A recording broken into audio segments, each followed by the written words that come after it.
Trying a big ass dick. Oh, wow. All right, guys, it's broadcasting. Real? Yeah, it's broadcasting now. Yeah, peak right there. Oh, wow. All right, guys, it's Yo, what? What's going on? Holy. Brian, is your mic all right? Can you guys hear me? Yeah, I can hear you. Okay.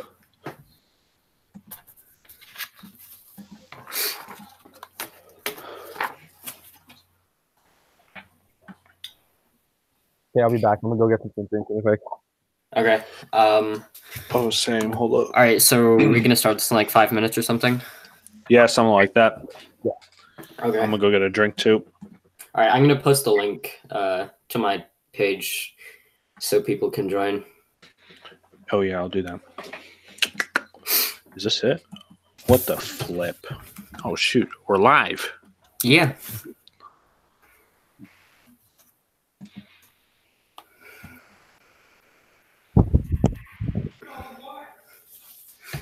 Yo, what's going on here?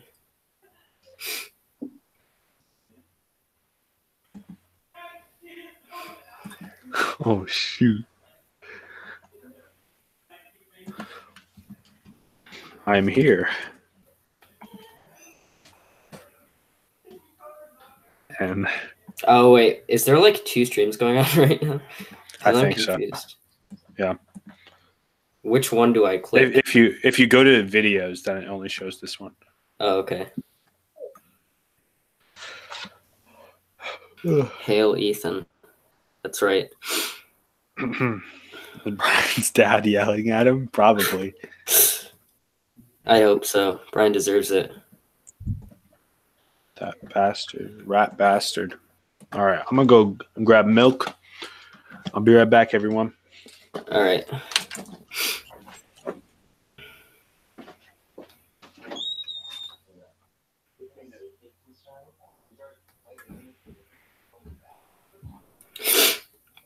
How's it going, guys? I can't even see the chat. So that's pretty unepic. I'll view the chat from my phone.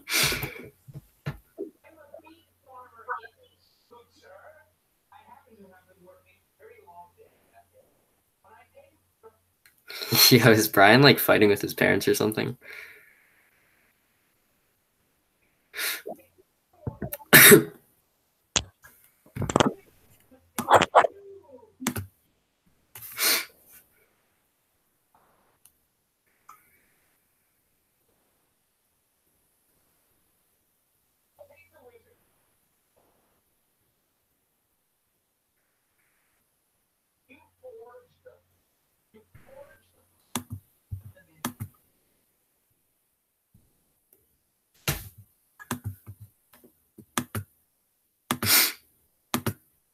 Oh shit.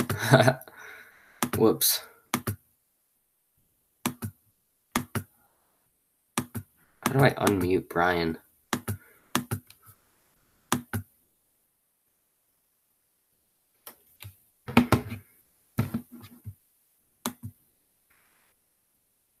Right.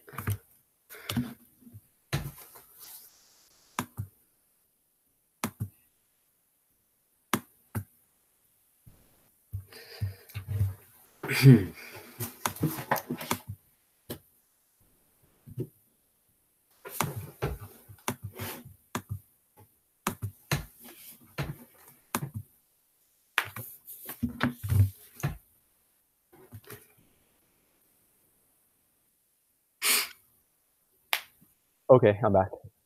Oh, what's up? All right, all right. So I guess we're just waiting for Zeke now. Yeah, he went to go get his milk. It's pretty epic.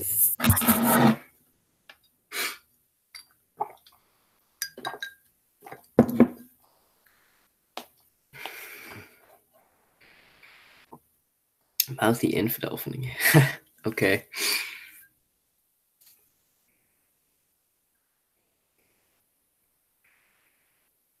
Yeah, we know Brian's mic is pretty terrible. Just kidding, Brian. It's not that bad. Still muffled or is it like really bad? It's just kind of muffled. Okay, let me try on a different pair of headphones. Okay.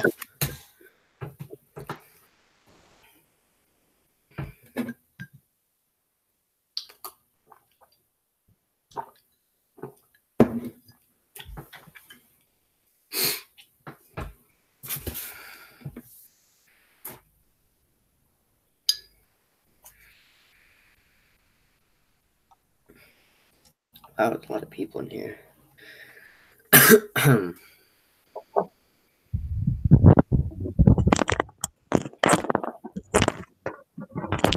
All right, what's up, Zeke? Unmute yourself.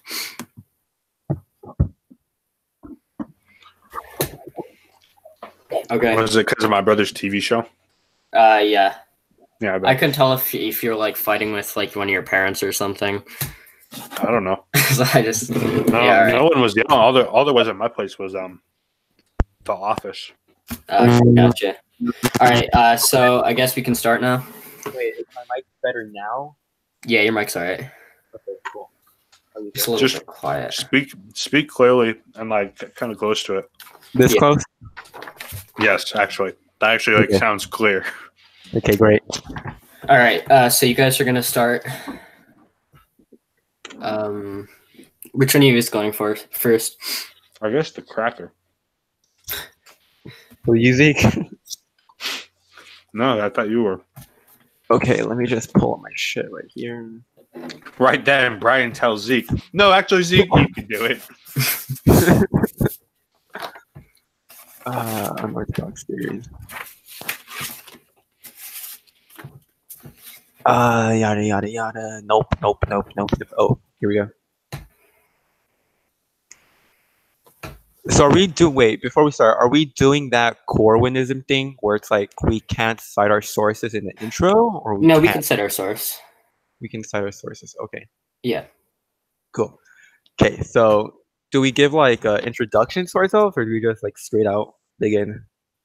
I guess you can start out by defining your terms, explaining the motion you're putting forth, which, as was agreed upon, that a ethnostate, which is inclusive of all white people, is ideal for America, and explain your position, and then give your argument, cite your sources if you want, etc.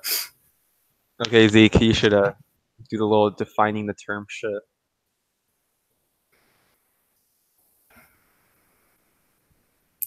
I don't think he's going to. You son of a bitch. Wait, what? Oh my god. Do what? When's the defining terms? Yeah. Just like define the terms, explain the motion. Oh, which terms do we need to define? Dog, I don't know. Whatever's important to your argument. Okay, in this case, ethnostates means like a place that's majority white, at least 95%. 95? Yeah. A super majority, yeah. Okay, so I'm just gonna start. And end goal would be 100%. But Okay.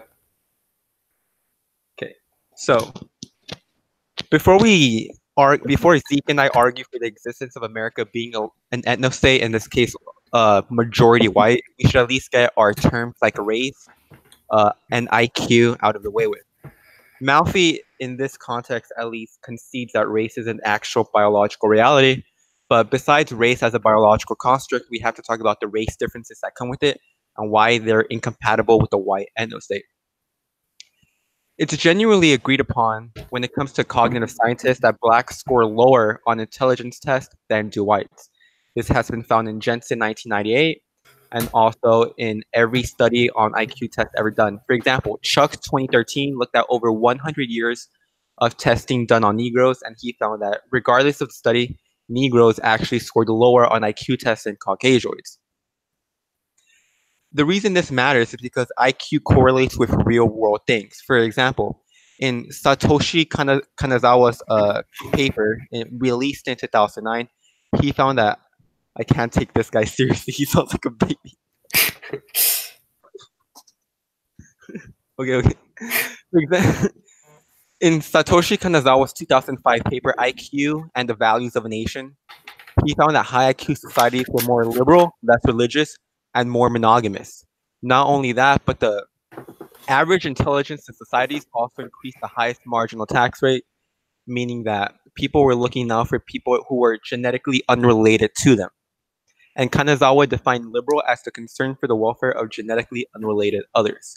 IQ also correlates with national wealth. For example, Lynn and Van Hanen, 2002, in their book IQ and the Wealth of Nations, found that IQ strongly correlates with GDP even after you control for multiple variables.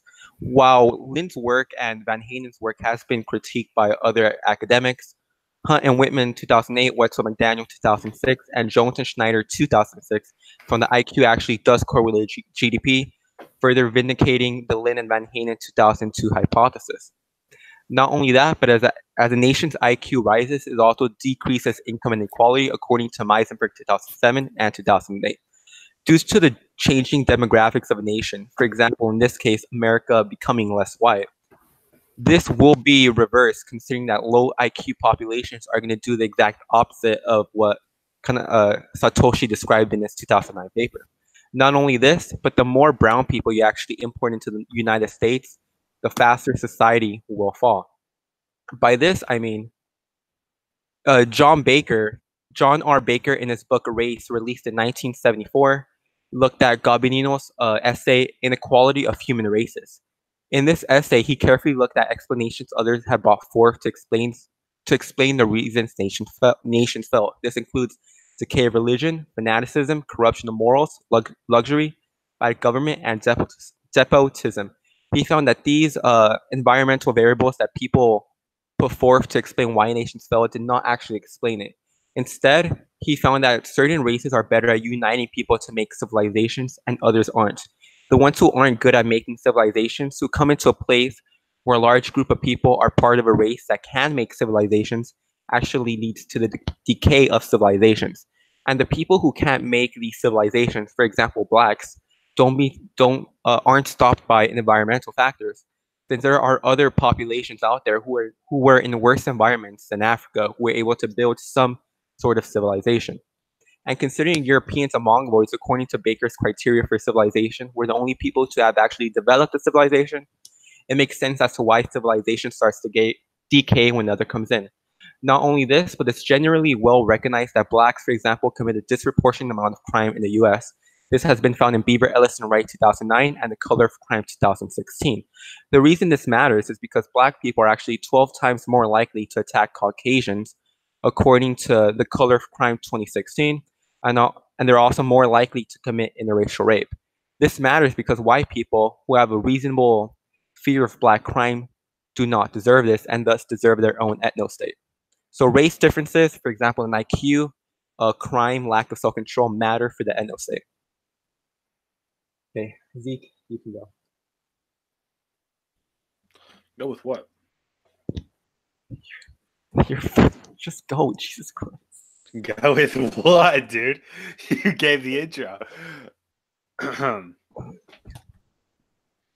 I guess we can add on beyond the whole entire IQ argument to be made that, oh, well, there's outliers to the averages. We just need to find the outliers. There's regression to the mean, which means that if you do find an outlier black, there's a good chance that the IQ of their children is going to go about halfway back, which causes issues on its own. And then that applies for traits in general. There's also the fact that even when you control for IQ, blacks still commit more crimes. And even when you control for different factors like SES, or like I believe blacks in the top income brackets commit more crimes than blacks in the bottom two income brackets. There's also a good point to be made about what the effect it has on social capital. In a book-length study done by what is his name, Tatu Van Hanen, he found that there's about, globally, when you look at different countries, there's about a -0.5 to -0.7 correlation between diversity and social capital. You can also look to, of course, the Gobineau's book, which showed the decay of civilizations. A lot of this is also unchangeable. You can say, oh, well, we just need to make things better socially. Well, there's kind of a thing that just has simply to do with genetics and how things fare between different people. As a lot of researchers have found, there is a closer relation to people that are more genetically related there, as Edward O. Wilson from Harvard says, the strongest evoker of aggressive response in animals is the sight of a stranger, especially a territorial intruder. This xenophobic principle has been documented in virtually every group of animals displaying higher forms of social organization. So, Erica, it's not just not only is xenophobia the strongest cause of aggression and aggressive response between people, but it's the most common in animal groups with better social organizations, which humans obviously are going to be at the top there. Now, genetic similarity theory is, like I said, that's a big part of it. And it just has to do with how close things are related. This is seen in ants, for example. Ants are famous for cooperation and willingness to sacrifice for the colony. This is due to a quirk in ant reproduction. That means worker ants are 70% genetically identical to each other. But even among ants, there can be greater or less genetic diversity between different groups of ants. And it appears the most closely related groups of ants appear to cooperate best. And that's from Taylor 2011. And you can also just look within friend groups, as Falk has done, and he's found that even within friend groups, children and just different people are more genetically related to each other. This is also seen in just the self-segregation that happens in high schools through work at childhood, when two babies are more likely to pick other babies of the same race the same race than of another race. It's seen in large group high schools where people tend to segregate themselves in lunch and in their friend groups. And it's seen even in neighborhoods where even when given the options for higher SES neighborhoods that are like with white people or with more white people, blacks tend to choose neighborhoods with more black people in them. So that's my part of the argument, I guess.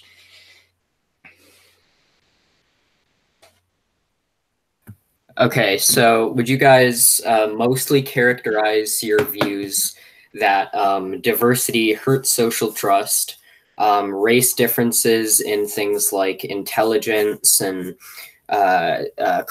committing crimes and so on, these things make a diverse society somewhat inefficient, you'd say? Not just this, but also just that, like, I guess the whole white aspect of it as well is that this is more hurting whites than other groups. And I don't know if Brian cited this study, but I think it's Hacker 1973 that finds over 80% of crimes, or interracial crimes rather, are done by black people. So it's black to white people is what I should say. So a lot of this is just an issue of whites are the ones being hurt by this. That's why we are specifically advocating for the white ethnostate in America, because this is an area that was previously white but was later changed over time. Okay, so I have a lot of thoughts on a lot of the arguments you guys made. So firstly, I would say regarding the argument of social... Are you giving an introduction, or is it just like... we were going to do an introduction, then the other team's rebuttal, then I give my introduction, and then you give... Okay. So first, I think a big sticking point is social trust and diversity's impact on social trust. Would you say that's accurate? Yes. Okay, yeah. So I think I did predict this would probably be a big issue, so... I did some research, and I think that diversity's impact on social trust is actually heavily contested and not very cut and dry. For example, Japan and Russia have relatively low trust indices compared to many multi-ethnic countries, such as New Zealand. Russia also has a level of social trust that's even lower than in the United States. Litford and Yandel 2009 found that a 10% increase in diversity raises volunteerism by 1 per 100 people. A 10% increase in people with a college degree also increases volunteerism by 5 to 6 people per 100. Alicena and Ferrara, I'm probably butchering all of these names, looked at the relationship between racial diversity, ethnic diversity, and income inequality with trust. Income inequality and racial diversity each correlated weakly at negative 0.1%, or negative 0.1 with trust, while ethnic diversity correlated even more weakly at negative 0.03. Glaser 2000 found no statistically significant disparity between levels of trust among heterogeneous and homogeneous pairings of participants in trust-based experiments. These even one of the studies which white nationalists cite most frequently, that being Ziller 2015, found that even though more ethnically diverse regions have lower social trust, changes in these variables did not predict changes in trust over time. And the same study found that at levels of economic growth above zero, the effect of immigrants on trust was positive and statistically insignificant, which, when coupled with the fact that diversity increases economic growth, doesn't really make the case for an ethnostate. So even out of the studies which find that diversity does negatively impact social trust, there are some very important caveats. For example, Putnam 2007, another one of the most commonly cited studies by proponents of the ethnostate, found that local ethnic diversity independently accounted for less than 1% of the variation in trust. The same study found that going from an area with zero diversity to an area with maximum diversity lowered trust by only 0.14 points on a 4-point scale. And the effect, Putnam also found that the effect of socioeconomic status, on the other hand, is significantly more prominent.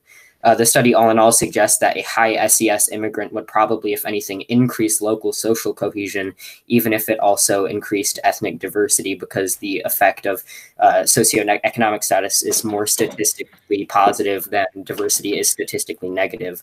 Abascal and Baldessari 2015 used the same data set collected by Putnam, and after reanalyzing it, found that when it comes to distrust and diversity, most of the distrust is expressed by whites who feel uncomfortable living amongst racial minorities, suggesting that it is more of a societal and cultural thing rather than it being a matter of inherent issue with diversity. Lawrence 2018 found that diversity only lowers trust among those who view the relevant outgroups as threatening to begin, showing that the sometimes negative effects that diversity does have on social cohesion is due to preconceived notions and ideology, which can easily be neutralized through a shift in cultural attitude, which we are seeing more and more as Generation Z kids and millennials are far more progressive than previous generations. Ash 2018 found the same thing in the Netherlands. So I guess my sticking point would be that all in all, the data on whether or not diversity lowers social cohesion is very mixed. But even the studies which show that diversity does lower social cohesion, as I presented, also show that this effect goes away once you account for higher IQ. That's Kierkegaard 2015. Higher socioeconomic status, the effect goes away on social cohesion of diversity. These studies which find that social diversity or diversity negatively impacts social cohesion also find that it is heavily influenced by predisposed cultural factors and externally influenced bias. So by your own objective, why would we not take immigrants of high IQ and high SES, despite the fact that even the evidence which favors the view that diversity hurts social cohesion concludes that high SES and IQ positively impact social cohesion to a greater extent than diversity harms it?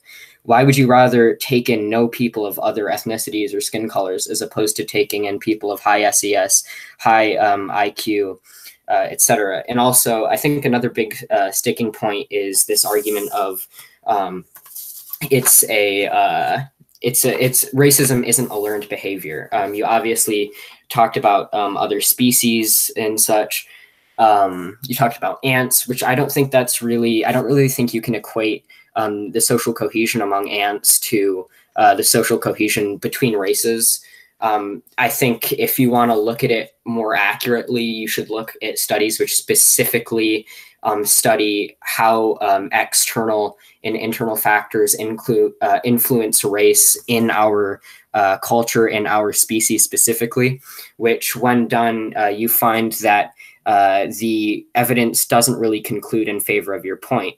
Descendruck 2013 found that among children, the degree to which they have a bias for their own race is dependent heavily on cultural influence. Mandalay-Walla found that precursors to prejudice require ample cultural input. That's a direct quote. According to research conducted by renowned Harvard psychologist Mahazaran Banaji, racial prejudice is heavily culturally influenced, and past age 10, a child's environment begins to play a tremendous role in how they perceive their in-group and out-group, and their perception of other races as an out-group is very much able to be overturned. Telzer 2012 found that the racial sensitivity of the amygdala is heavily dependent on the racial diversity of the individual studied's peer group, showing that racial prejudice is dependent on environmental factors. You talk about how diversity leads to the decay of society, but I haven't really seen a lot of evidence for that. In fact, Fish and Brooks 2004 in a cross-national analysis found quote-unquote scant evidence that increased diversity negatively impacts, say, democracy or society in general.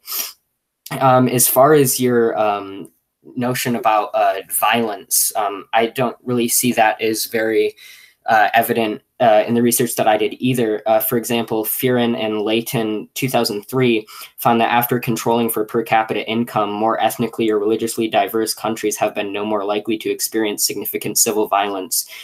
Studies in the past have found that higher ethnic diversity increases violent crime. For example, Altheimer 2007, Quillen Gramajo 2009, etc. However, Soisa and Knoll 2018 revisited this issue with the most updated data, the most comprehensive geographical and temporal coverage than all other previous studies, and employed appropriate statistical techniques for panel data. And what they found is that increased homogeneity is actually associated with increased crime rates. So as far as the most comprehensive and recent studies we have on that, there really is no evidence that more diversity necessarily leads to higher crime. So I guess those are my arguments regarding the points that you brought up that I could remember. But I guess yeah, that's my rebuttal. I guess I will give my opening arguments now. Okay, so my opening arguments are the following. So first of all, I'd like to talk about innovation in economics. So diversity enhances innovation, first of all, by allowing for a wider variety of skill sets. For example, there's the brain drain, right? Like when we take in more people of different backgrounds, we get more great minds and scientists who can innovate and create new technology that advance our species. For example, there are many very prominent scientists of color, for example, Neil deGrasse Tyson, Michio Kaku, etc. This is important because this is important for the US specifically, which is what we're talking about, because the US is at the forefront of innovation. Studies have also shown that interacting with individuals who are different forces group members to prepare better and to anticipate alternative viewpoints, resulting in a more diverse population being more adaptable. This correlation between diversity and adaptability was confirmed by Watson, Kumar, and Michelson in 1993. Ashraf and Galler 2011 found that when a nation is overly heterogeneous, it innovates much slower and doesn't adapt to technology as well, slowing economic growth, innovation, and the economy overall. The correlation between diversity and innovation has been validated on a micro level as well, as Meyer, War, and Zhao 2017 found that pro-diversity policies in the workforce increase corporate innovation. It is for this reason, perhaps, that Dieste 2016 found that there is a direct correlation between diversity and higher GDP per capita across states in the US. McKinsey 2015 found that companies ranking in the top quartile of executive board diversity were 35% likelier to financially outperform the industry medians. Further research has found that more diverse groups make better business decisions 87% of the time, validating my proposition that more diverse groups are more adaptable and have a wider variety of interpretations and skill sets, and therefore make better decisions. Let's see, where was I? So further research has found that more, we have a labor shortage, for example. Oh, sorry, I was reading the wrong thing. So we have a labor shortage of around 16 million right now, and many industries such as agriculture are predominantly made up of Latino or other people of color. And I would say that kicking out all people of color would cause a massive labor shortage. Finally, ethnically and nationalistically driven culture inevitably leads to nationalistically driven economic policy, which leads to protectionism, which is an economically disastrous idea since different nations have different strengths and abundances, and allowing countries to freely trade in accordance to this at prices which the markets decide is the most efficient, assuming that we're operating under the capitalist means of production, of course. Which is why in mitigated free trade in places like Japan and America have actually worked out extremely well. And I think that nationalistically driven culture and nation would impede that.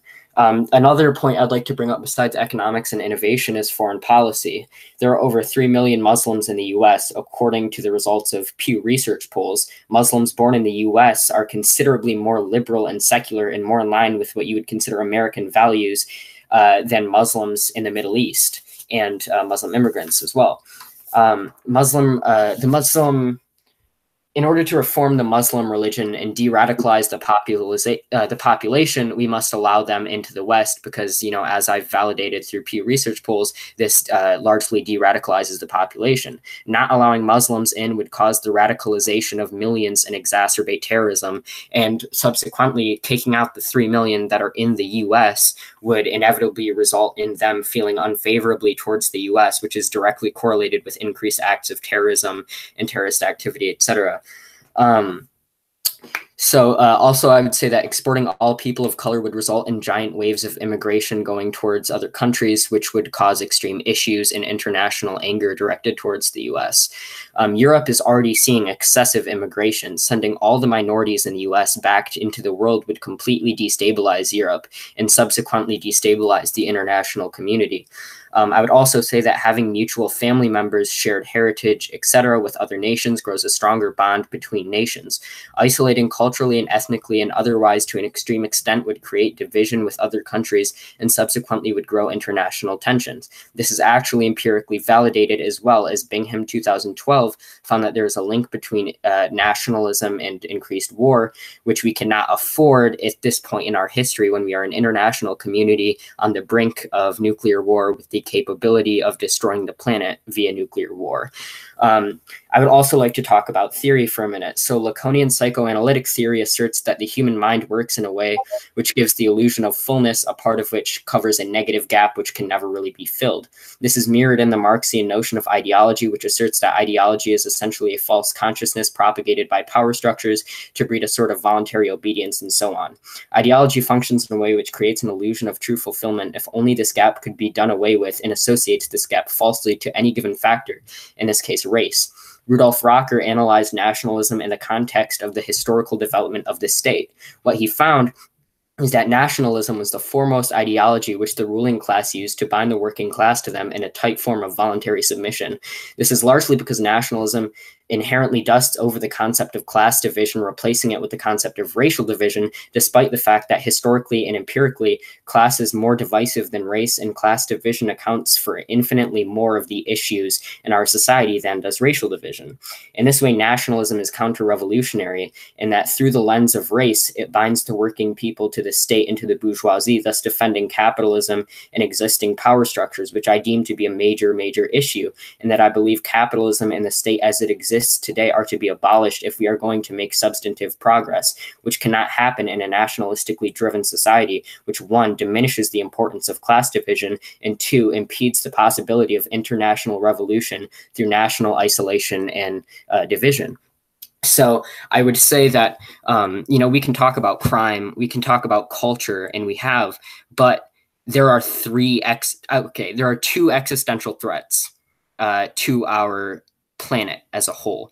And I would say these threats are nuclear war and climate change and environmental disaster and such. Climate change, of course, can be repelled through innovation. And nuclear war can be repelled through better relations, better international relations.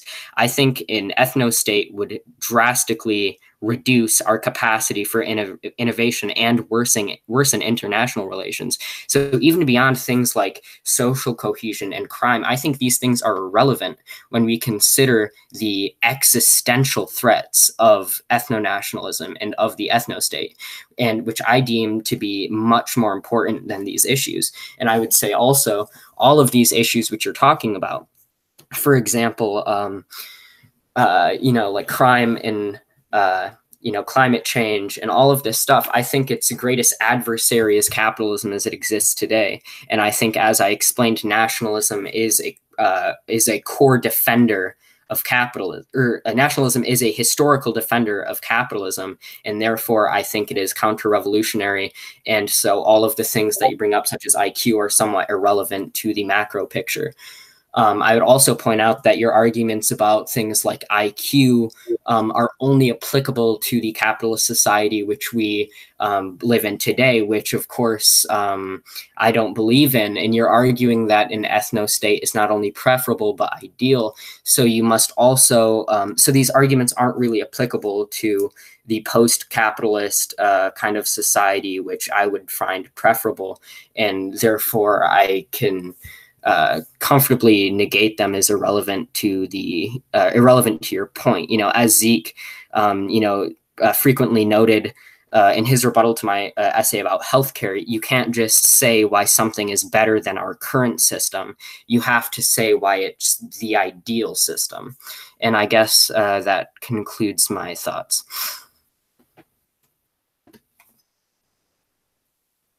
That's it. Yep. Brian, should I go first? I have a good amount of stuff, and you can add if you want. Sure, go. Because I'm sure I missed a couple things. So I guess I'll. Where is it? So first of all, on the studies when it comes to racial and ethnic diversity and their effect on social capital, one thing is you have to differentiate between ethnic and racial diversity. Like different ethnic groups of whites, like Swedes and Germans, are going to get along more than Swedes and blacks are, Swedes and Muslims are. So you need to make that differentiation, because otherwise you're just going to you're of course you're going to get a lower correlation. I think you cited Sean last rebuttal, because I'm pretty sure like what you said was word for word when you were trying to explain why Putnam was bad, but Sean last has yet to explain the numbers that he got from his rebuttal. I've left a comment to him. I'm waiting for him to explain the numbers he got, because I've read through the study and it's not actually there. And even in Robert Putnam's study, if you read it, Robert Putnam says, and even after I controlled for every variable, I still found, he still found that there was a significant and undeniable correlation between the two things. And he's also very hardcore liberal. The study gives many ways that he thinks that you can try and negate it or try and work with diversity.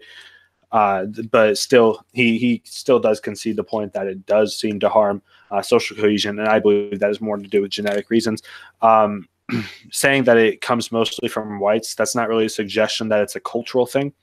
That just means that whites happen to like they also kind of, like, sure, they do have that history, a cultural history, but that cultural history did happen for a reason. And the true ties to all of that's not going to be fixed. I mean, nobody actually, most people don't agree that racial tensions are really good in America right now. If you want racial tensions to be good, just have one race. I mean, that's kind of a simple issue to fix that. And I also just kind of disagree with the point that class is more of a defining factor than race, because you can have I mean, we can just take, first of all, class correlates with race to a pretty substantial degree, and just also the point that class is going to have effects, of course, but race is going to be the factor that decides a lot about someone's life just from birth. And even when you control for class, race still causes a lot of issues. Stereotypes are a lot of them are true. So I don't really think they're going to be shifted by social progressivism. Like, we might live more with the stereotypes, might not joke as much about the stereotypes. But I think there was a study done that about half of stereotypes are true. And even the guy who did the study did not believe that reasons for stereotypes were innate in people or genetic, basically. So his half of them that were completely true. And I think it was like 75% that were at least somewhat true. Even those are underestimates. You can account for IQ, but in terms of averages, there's going to be an issue. Like you can say, oh well, we can take the highest IQ blocks. Well, for one, you said there's no way we can work around this, or there's no way that you can't like say, oh well, why shouldn't we taken the high IQ blocks? Well, there's regression to the mean, so it's going to go halfway back to the mean black IQ. Second, even higher IQ blacks commit more crimes than lower IQ whites, and even wealthier blacks commit more crimes than lower IQ whites. This is confirmed in Levitt and in Zah and Darity 2016. You said racism isn't a learned behavior, or you say that. I think I rest on that like idea, and that like we can work past racism. That's not necessarily true. A meta-analysis was done by this guy Chuck from Human Varieties. He just looked at different studies that look at this type of thing, and basically, what is it? Patriotism, nationalism, narrow xenophobia, discriminatory intent, racial identification, preference, marriage, identity, ethnic identification, preference, marriage, identity, strength, favoritism, racial prejudice, white superiority, feelings about apartheid, mixed marriages, immigration, thoughts on racial segregation, busing, views on immigration, segregation, busing, and the effect that race has, or the positive effect that race has on things. Basically, all of these were moderately heritable, around 0.4 for the majority of studies, and up to 0.5, 0.6 up in that area. So in terms of that, it is actually not necessarily a completely learned, like it's fairly heritable as it is, or at least the attitudes that come with it. And then you say, oh, well, you can't use ants because they're not a perfect, they're different. The thing is that this is just one example that I'm trying to use to illustrate the point. I think it exists with bees too. Yeah. And that's just, those are a couple of examples. I also pointed out that within friend groups, Falk found that, kids are more genetically related to their friends than they are to then the people that aren't their friends. So within friend groups, there's more genetic relation. And also you can just look at how people self-segregate over time. This is all a factor that comes with genetic relatedness. You say, I think that you cited a study about democracy being hurt by homogeneity, but I might be wrong about that. I think that would go in our favor. So I'm not sure exactly why you said that. And then you say, yeah, like that increased homogeneity of black, or just increased homogeneity led to a decrease in crime rates. Well, that's a little bit dishonest, because white people are dying off where the countries that they're in. And their fertility rates are incredibly low, while blacks have very high fertility rates.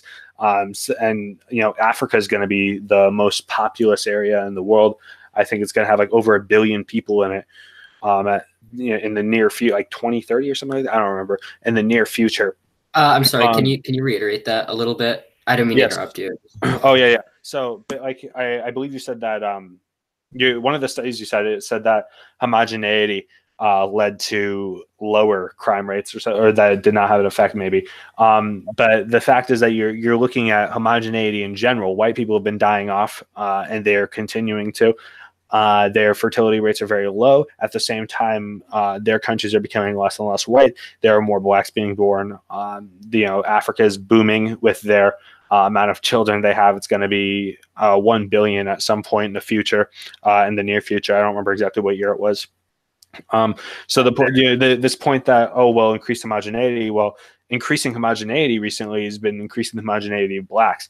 And this includes a bunch of different. This study includes a bunch of different African countries, and so the issue is that, yes, of course, African countries are going to have very high crime rates, and they are also very homogenous, while white countries are becoming less homogenous, and their crime rates are just they're kind of having an issue there too. And you could say, America, their crime rate's dropping, although that's kind of in spite, and nobody really knows why that is at the moment.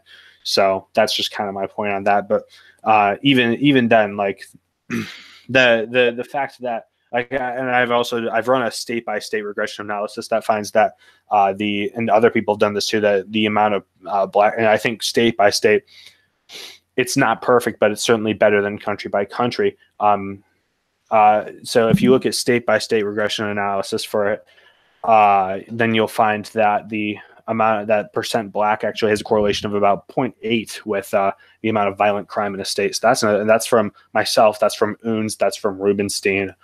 It's UNS 2013. UNS or Rubenstein 2005. Rubenstein, 2005, and also Brian as well has found that.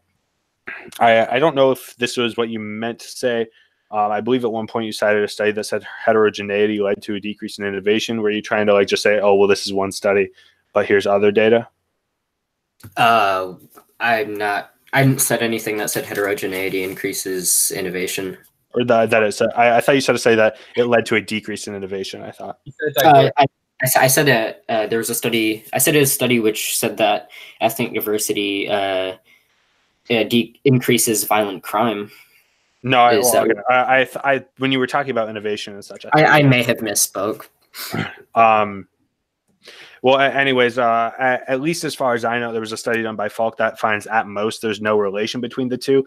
You can also look to Human Accomplishments by Charles Murray. He finds that 97% of all innovation has come from North America and from Europe.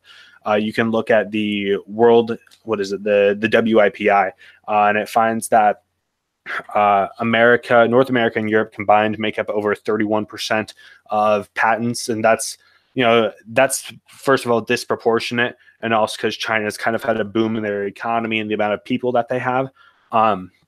So there's that point to be made as well, that whites in general are better innovators. You can also look to a theory done by Ryan Falk that has a substantial amount of evidence that basically finds that Europeans had an evolution period at one point that basically actually allowed them to become the top innovators in the world. You said labor shortages, and that's an issue. Well, the thing is, there's a study done by the CIS that finds that there are no jobs Americans won't do, and it basically finds that of the 474 civilian occupations, only 6 are majority immigrant, legal, and illegal. These 6 occupations account for about 1% of the total U.S. workforce.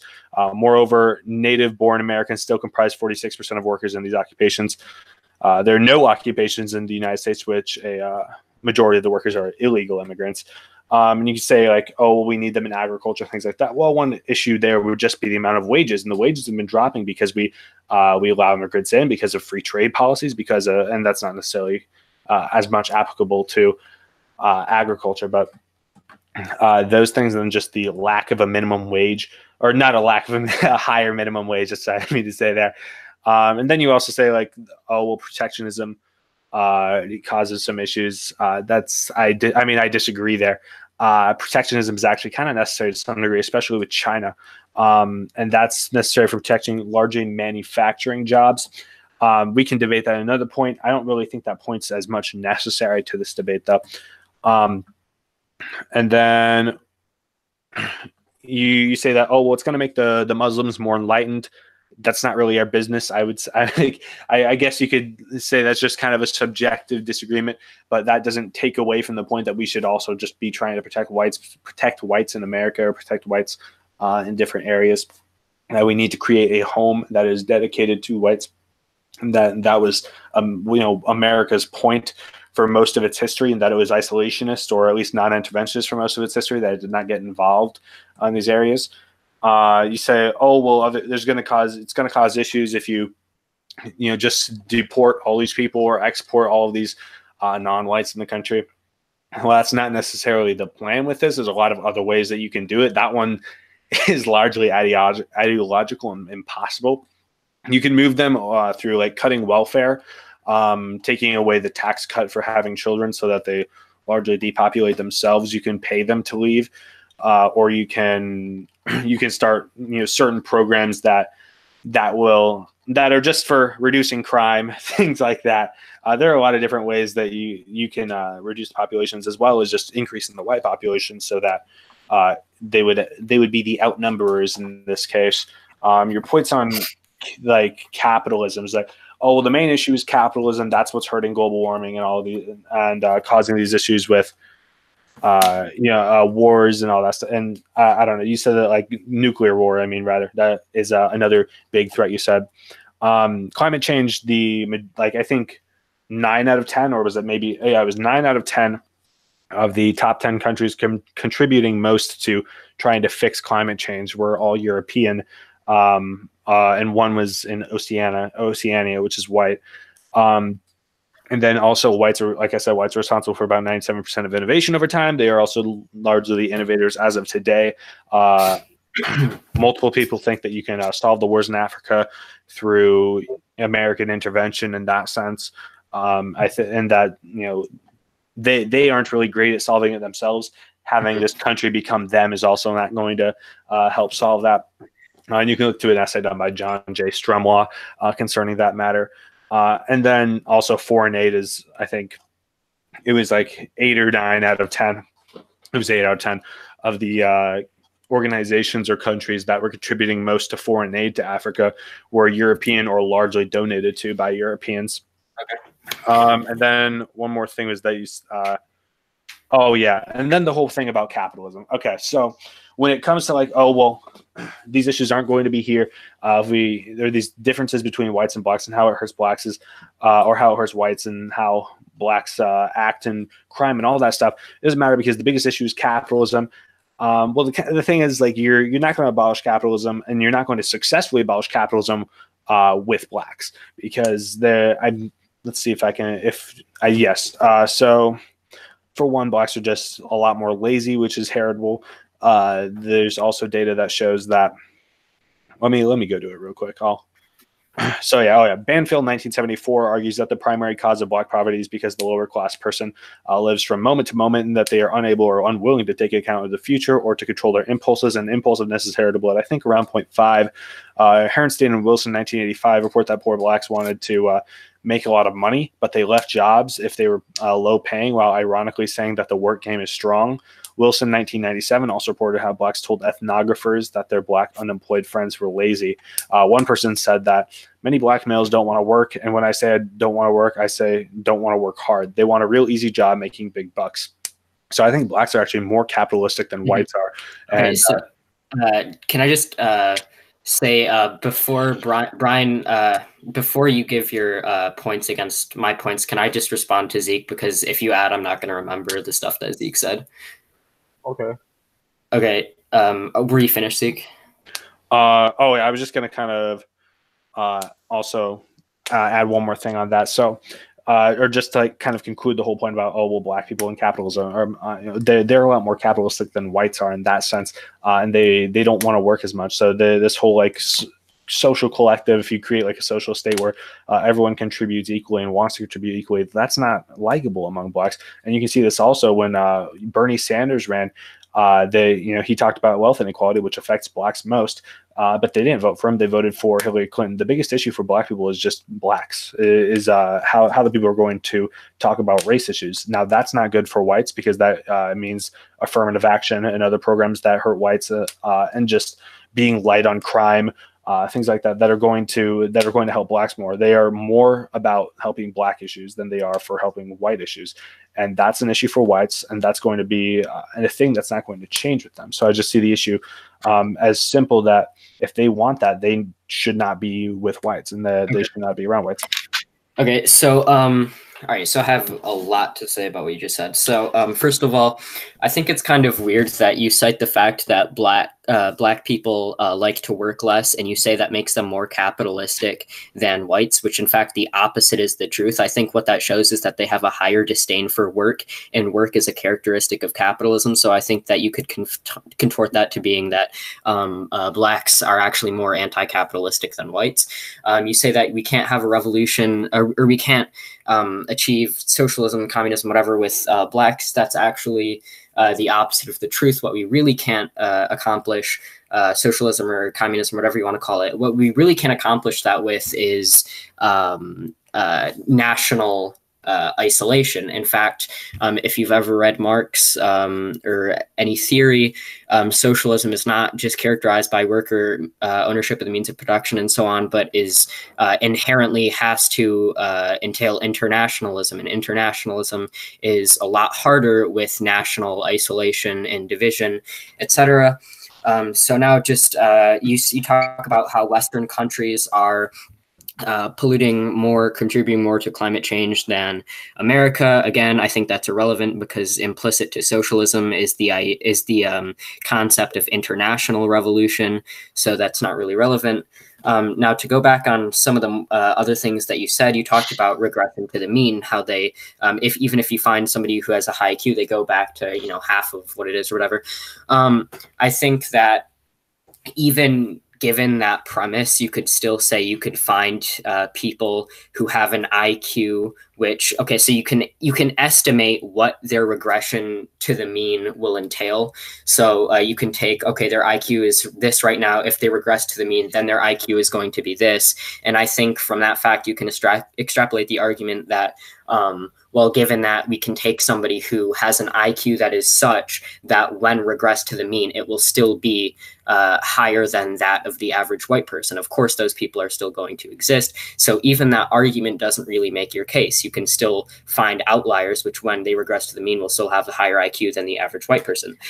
You talk about how whites are more racist and how that doesn't really make my case.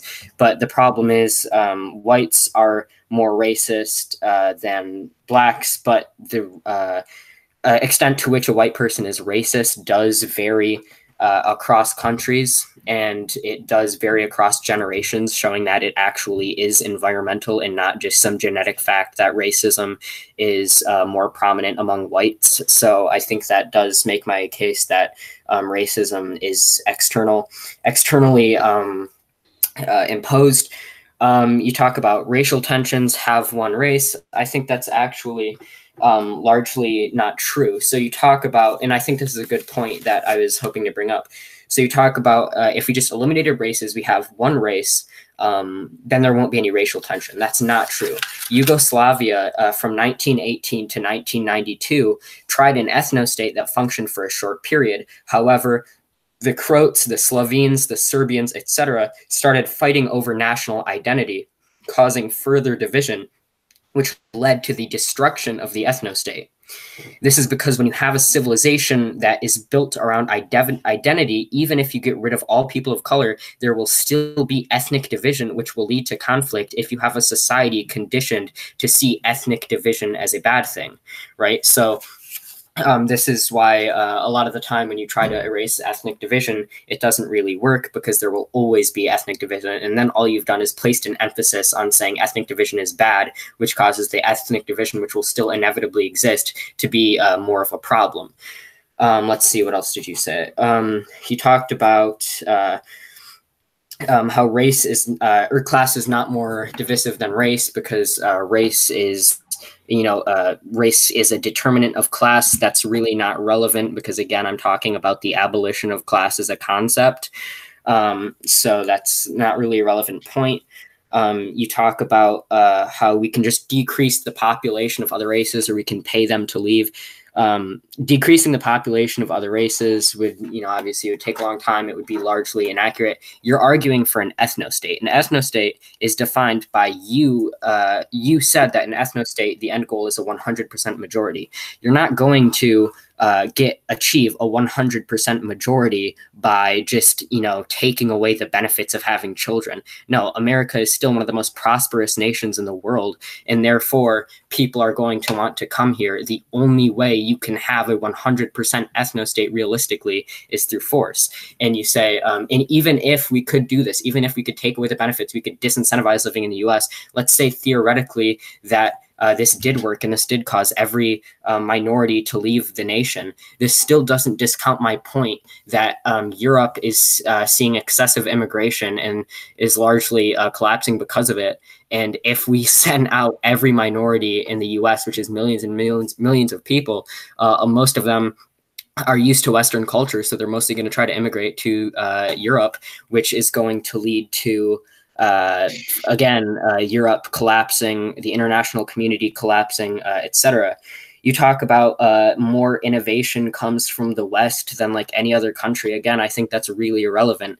Of course, more innovation is going to come from the West because the West is one of the most wealthy countries in the world. We have more money. We have more resources. Of course, we're going to innovate more. That doesn't, and again, even if whites innovate more and have the capacity to innovate more than any other race, that does not discount the fact that diversity inevitably does lead to innovation, right? So like, even if it is mostly whites, that doesn't discredit the fact that taking in more people of other races who, even though have a less likely chance to have a greater capacity to innovate, many of them still will, which will cause more innovation, right? So like I cited direct studies because of this, right? So like research has found, McKinsey 2015 found that companies ranking in the top quartile of diversity are 35% more likely to outperform other ones. There's been direct correlations between diversity and adaptability, diversity and higher levels of innovation. The correlation between diversity and innovation was validated by Mayer, War, and Zhao again, 2017. They found that pro-diversity policies in the workforce directly correlate with higher levels of innovation, right? So even if white people innovate the most, you haven't discounted the fact that higher levels of diversity definitely do contribute positively to innovation, which is the main force, which is going to ward off most of the existential problems we face as a global community. Let's see, I'm trying to look over my notes. What else you said? You said that making Muslims more enlightened isn't really our problem. I think that's heavily fallacious, right? Of course it's our problem. We are at war with the Middle East, and you're saying we're at war with the Middle East. The West is at war with the Middle East. There's largely a war between cultures, between Middle Eastern culture and the US.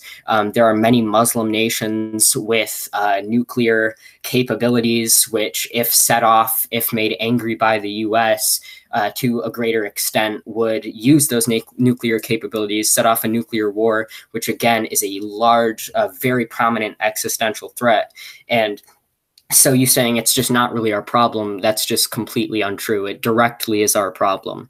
We're, you know, it's just, it's not a domestic problem, but that doesn't mean it's our problem. Just because it's a foreign problem doesn't mean that it's not a problem at all. You said, you talked a little bit about how there's no occupations which are solely made up of immigrants or even majority made up of immigrants.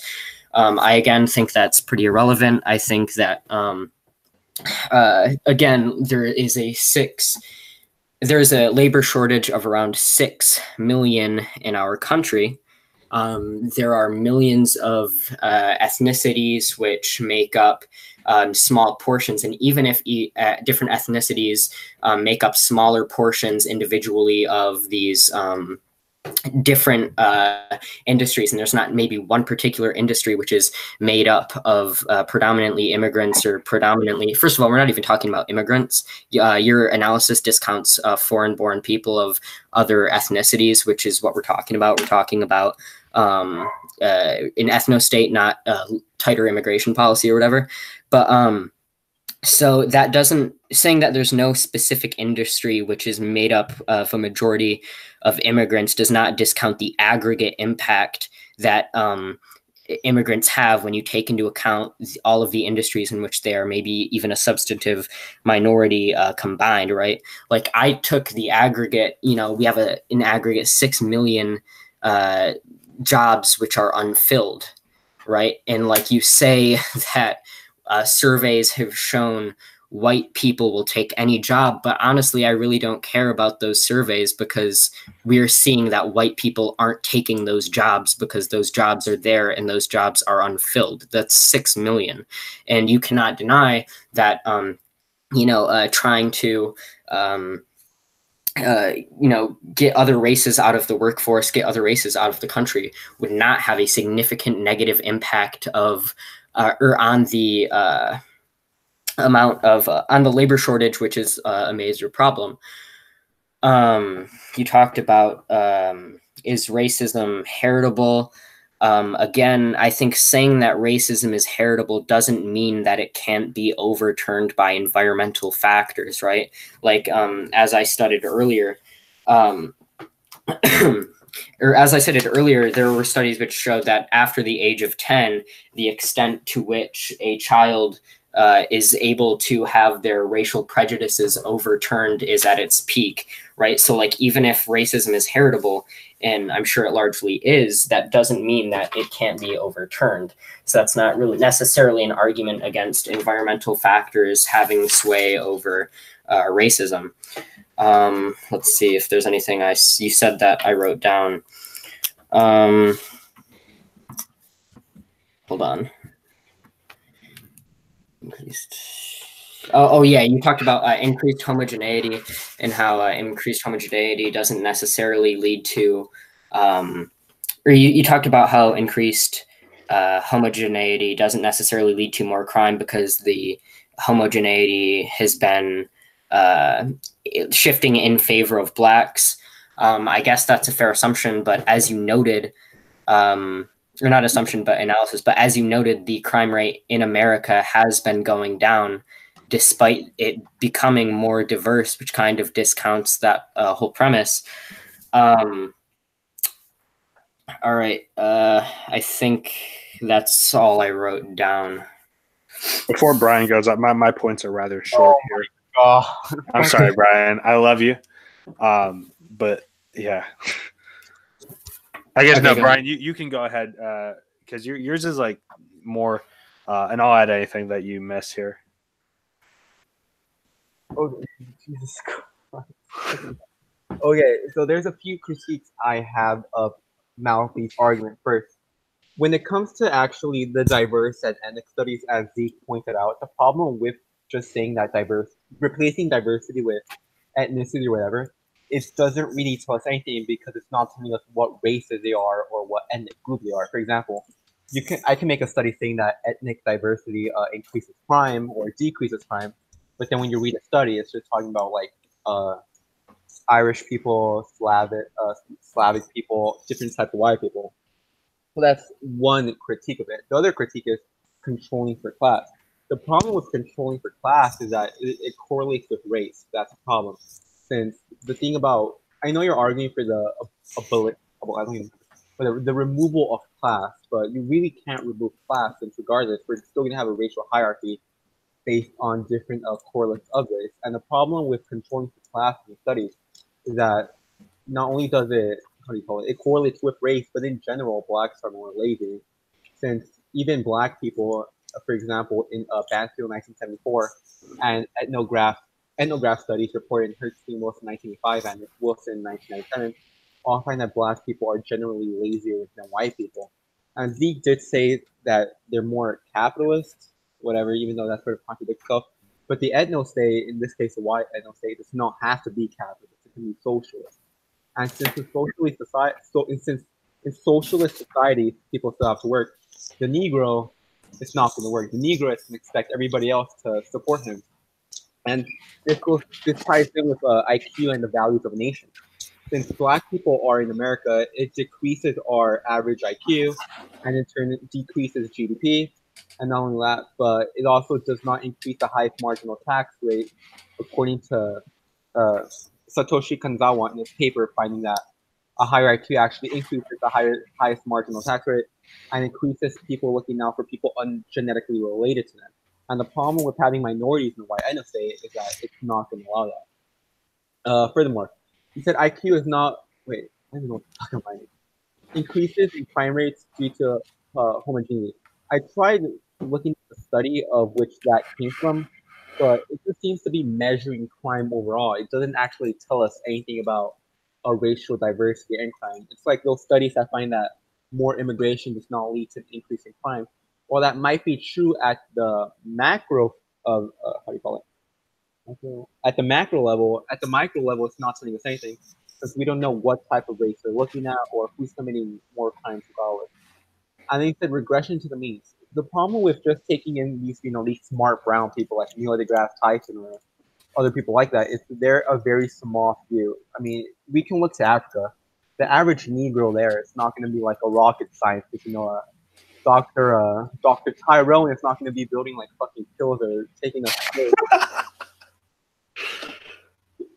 Yeah, so, and not only that, but they're of pure Negro blood. And if you actually, in Lynn 2011, you look at race differences in intelligence, you actually find that studies looking at average intelligence from pure black people actually find it below 85, meaning that they're actually really retarded. So we're not going to get, you know, like a smart black guy. We're not going to get that smart black guy in here. And if we do, they're going to have some sort of European admixture where they are really going to be part of the outlier class. And then you said that racism, and then Zeke said that racism is a natural response, but you said it could be overturned by environmental factors. The problem with appealing to environmental factors is that you're running against the gene-environment correlation hypothesis, which states that a gene would express itself.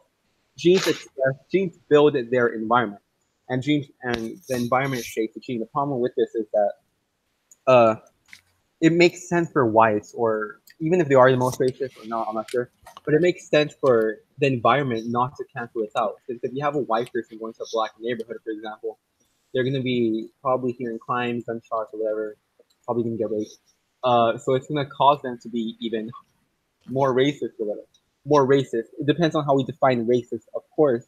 But not only this, but you also have in-group bias, which people prefer people of their own race and people of a different race. And to refute this, you sort of brought up a study on kids and finding how when they're actually exposed to people who are not part of their own race, it actually decreases in-group bias. The problem with this is that how do you call it? GenMat 2014 looked at English students in diverse schools, and after controlling for self-selection bias, they actually found that diverse schools, for example, don't make white students change their attitudes on people like immigrants, and that the positive link between diversity and inclusivity represents a selection effect. So that's sort of a problem with the studies that are finding that if you expose someone to someone of a different group, that it's going to decrease their in-group bias and increase their out-group bias. And when it comes to whites and jobs, the reason there's a lot of jobs that are not being taken up by whites is due to the low wages. So the Center for Immigration Studies actually reported that when these people hire immigrants, especially legal immigrants, it drives down the wages, making that specific job not wanted. For example, by people like whites who have other options to go to. And they said crime has been going down in response to Zeke's comment on black crime. Yes, that is true. Crime has been going down on the national level, but that does not mean that the Negro commits a disproportionate amount of crimes. Since the problem with looking at crime at a macro level is that it's not telling us anything about who is committing crime and who isn't committing crime.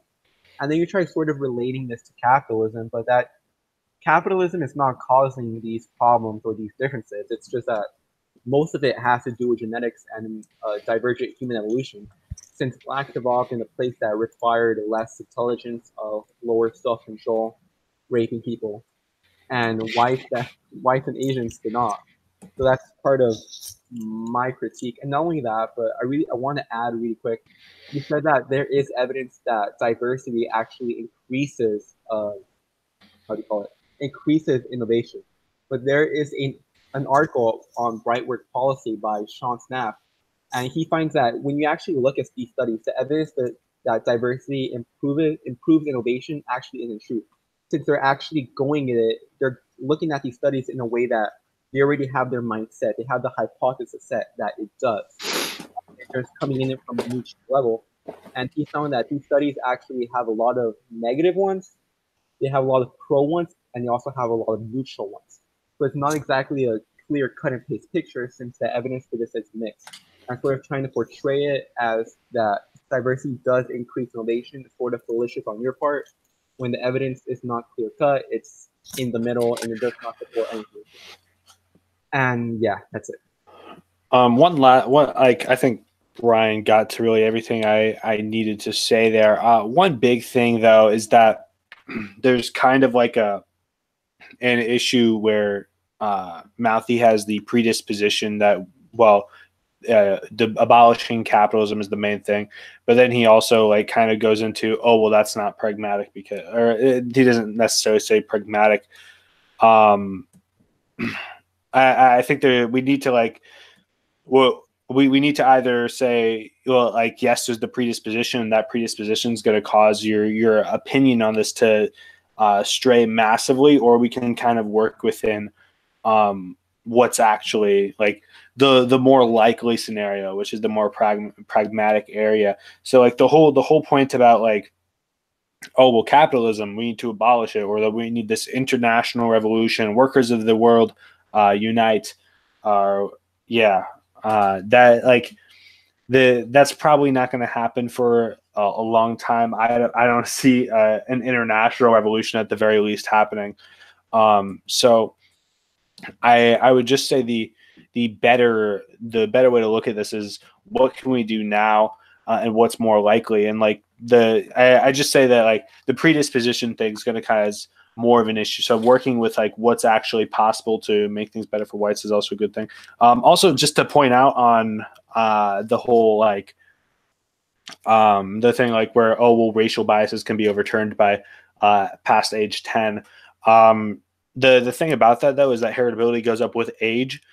So if they're older, then what's going to happen is that if their racial bias is overturned when they're older, it's more likely that they're just growing more into what was actually genetically predisposed to them.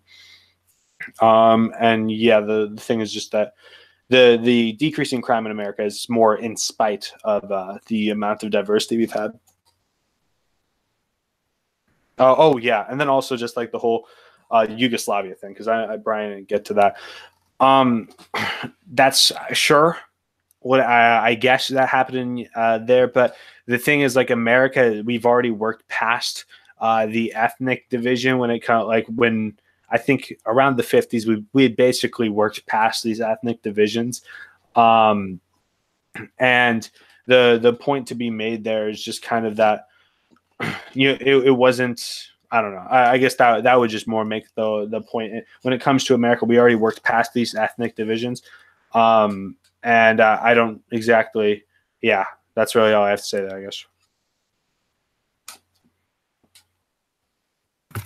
Okay, so again, I have a lot to say.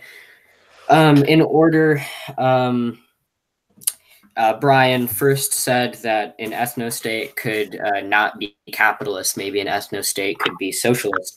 That's actually blatantly not true. Socialism necessitates international revolution, and socialism cannot exist within the confines of isolated nations and ethnic isolation. You talked about how diversity actually decreases. Did you say something about how diversity decreases GDP? Or? Oh, I said high IQ correlates with higher GDP.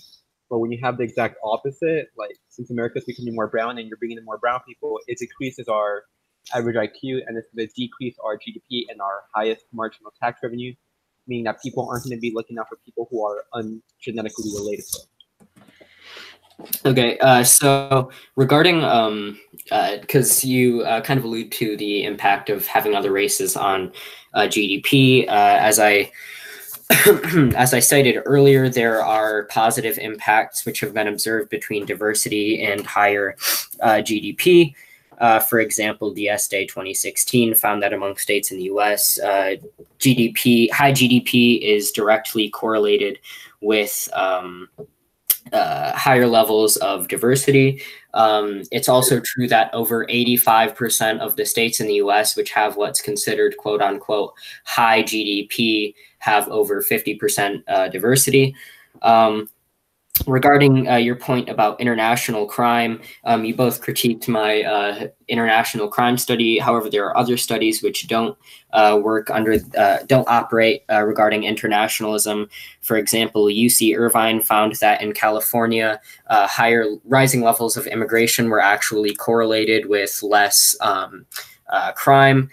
In the UK, it was found that immigrant enclaves have less crime. This is Bell and Machin. I'm probably mispronouncing that. You talk about, what did you say about, oh, okay. So you talked about how you don't think environment causes racism because of, heritability increases with age.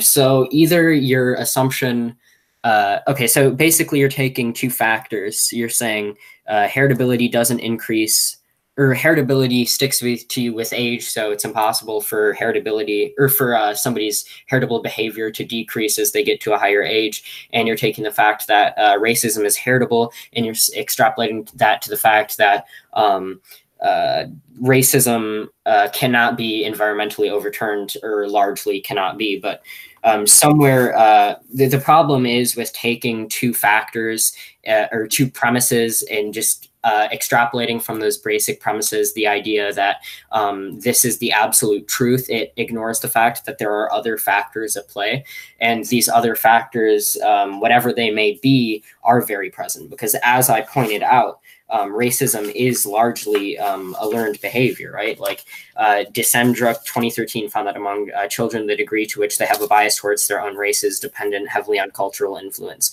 Another study, which I didn't bring up, is Norfolk found that racism is not genetic, or not there's no gene which correlates necessarily to being able to determine somebody's racial bias, essentially. Sorry. Did he get the genes? Like, did he try finding a gene, or did he just say that there's no gene so far? Well, scientists, the whole like molecular genetics thing is kind of a bit like, that's a bit iffy argument to make with race realists, like, because molecular genetics was only like made an important issue until it became a possibility to do, but quantitative genetics was completely fine until then. We can still look at the heritability estimates and see that feelings of white superiority, at least according to Australia, is 0.4 heritable to 0.55 heritable, or no, 0.51 heritable. Okay, so again, I think that this idea that race is completely heritable is largely inaccurate, right? So like, even besides genes, there have been a multitude of studies which have found that race actually, or the extent to which somebody sees race is their in-group and out-group, is largely dependent on the activity or the racial sensitivity of the amygdala. And the racial sensitivity of the amygdala is heavily dependent, according to Telzer 2012, on the racial diversity of the individual being studied's peer group and his environmental factors. I know Brian had some points about how, when accounting for self-selection, people who went to more diverse schools aren't necessarily less racist. However, that's largely, I think, indecisive or inconclusive, because school is not the only major factor which accounts for how somebody is meant to perceive race environmentally. And when you account for peer groups in general, the effect on environmental factor on racial bias becomes a lot more clear. You talk about how capitalism doesn't cause crime, or you said something about how abolishing capitalism is unrealistic as well. I just wanted to say that regarding that point, I think that's kind of weird to bring up in this argument that abolishing capitalism is unrealistic. I mean, we're talking about an ethnostate. I think the idea of an ethnostate is super unrealistic in and of itself. And I would posit even more unrealistic than the possibility of socialism, as recent polls and Gallup polls and such have found that the majority of young kids favor socialism over capitalism. The same cannot be said for the majority of young kids favoring an ethnostate over diversity, right? Like, I think that your argument that abolishing capitalism is just unrealistic as opposed to an ethnostate is just completely inaccurate and not found in any polls, right? So like, well, on that point, like, we've already done it before. Like, America was. Yeah, we've done it before, but we're talking about America, right? Yes, the and cultural attitude matters heavily regarding the likelihood of an ethno-state arising, and the cultural attitude of Americans is clearly not in favor of an ethno-state. And if you're saying that the fact that somebody's done it before makes it not unrealistic, socialism has been tried hundreds of times. It's been done in several countries. So it's not unrealistic because it's been done before. Is that? I mean, the point is that America has already been a white ethno-state before, so it's not necessarily an impossibility. And then like the ways that you could do it, like the issue either way is that, well, no, not either way. Like with this way, it's kind of different if you want to institute socialism through the state, but if you wanted to institute a white ethno-state like through the state, it's a matter of getting a leader and that'll do that. And that's really all, because there are pragmatic ways that the leader is able to actually take care of these issues. Nation, and the overwhelming majority of people don't want a leader who's going to do that. Okay. So, like, you saying that it's more realistic? Well, for one, that's actually kind of changing a little bit. I think it's over 30% of people think that whites should be able to live on their own if they support the ideas of freedom of association. 4% and growing. Even some studies find 11% of people openly identify with the alt-right. And but the idea of supporting free association, I think, makes the opposite of your case, because you're advocating for a forced ethno-state. We're not talking about self-segregation. Well, okay. Yeah, I know. The point is that people are okay with the idea that, or they're at least becoming more okay, kind of reverting almost to the idea that people should be allowed to live how they want to without, if they want to live without other groups, then they should be allowed to. And just like kind of the point is just finding, like, yes, you have to elect the leader democratically. Well, we just elected Trump. Obviously, there's plenty of people in America who are mad. There are over 30 million Americans that, possibly. Some estimates say 11 million. Some estimates have said even up to 30 million Americans that identify with the alt-right. If you get all these people to vote for a leader that'll do this, I mean, it's certainly possible in that aspect. While when you're looking at something like socialism, it's workers of the world unite. You have an international revolution against all the bourgeoisie. Yeah. So my problem with what you're saying, though, is that you're saying that more people are identifying with the alt-right, and that's true. But the problem with that is it's not just like everything else is staying the same and more people are becoming alt-right. It's that both sides, both the left and the right, are radicalizing. There is, in our society today, there is arising a massive divide between parties to the likes that we've really never seen before. So, like, for example, more children than ever are saying they support socialism over capitalism, for example, which I brought up earlier. But I think that just goes to show that it's not that the alt-right specifically is getting more popular. It's that both sides are radicalizing. And I think when you take into account that both sides are radicalizing, it doesn't really make your point that the likelihood of us instituting an ethno-state democratically is increasing. Right? Well, it's still more likely than for one, within America, yes, both sides are radicalizing, and I guess that's a fair point to say. But that still just means that my side is also, or not. I don't really consider myself, but this group of people is still largely going to the degree that they can vote in elections for people that are going to do this. So yes, it'll be closer. I would say it's not like it's going to ever be a cut election if someone were to actually run on these or run on principles that, populist type principles. And also just the whole point of like, your whole point though is still like the international idea of workers of the world unite. So yes, both sides are radicalizing in America. At least in relative terms, your idea is still far less pragmatic because you are relying on the whole world to move in that direction. Okay. So can you reiterate the point you made about the? Oh, okay, yeah. So I was going to say that regarding the pragmatism of the possibility of the ethno-state, I would say that isn't a big point of your belief in an ethno-state predicated on the fact that white birth rates are declining and minorities are taking up a larger percent of the population. So given that premise, how can you say that it's to any degree likely that, you know, more and more people who aren't white are taking up a larger portion, a larger pie of the democratic process, Sure. yet also say that, oh, by the way, they're going to, this country, which is increasingly made up of minorities, is going to vote in a person who's going to kick them out of the country that they came.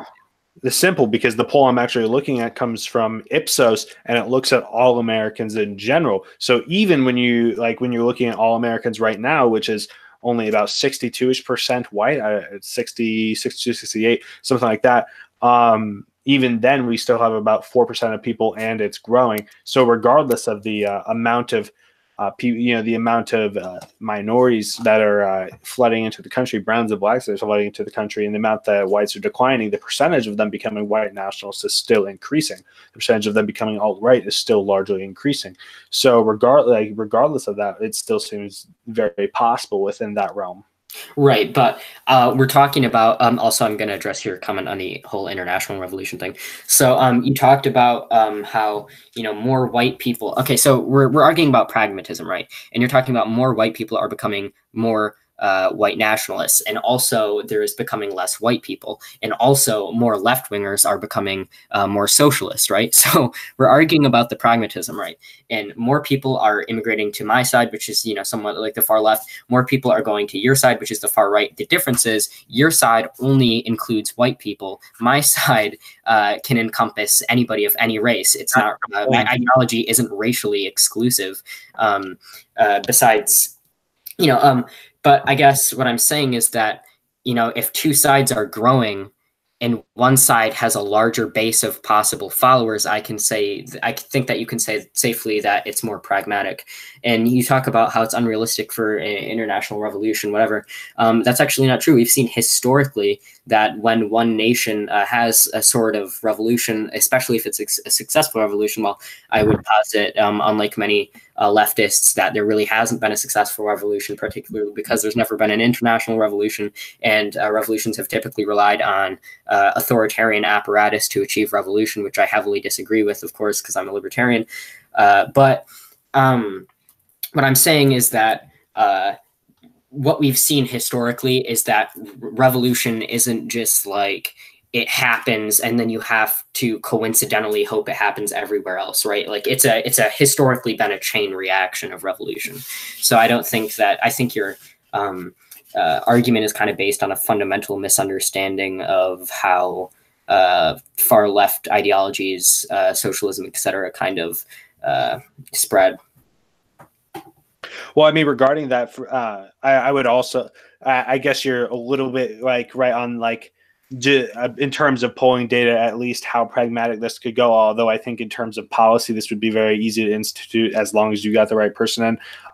But in terms of, yeah, sure.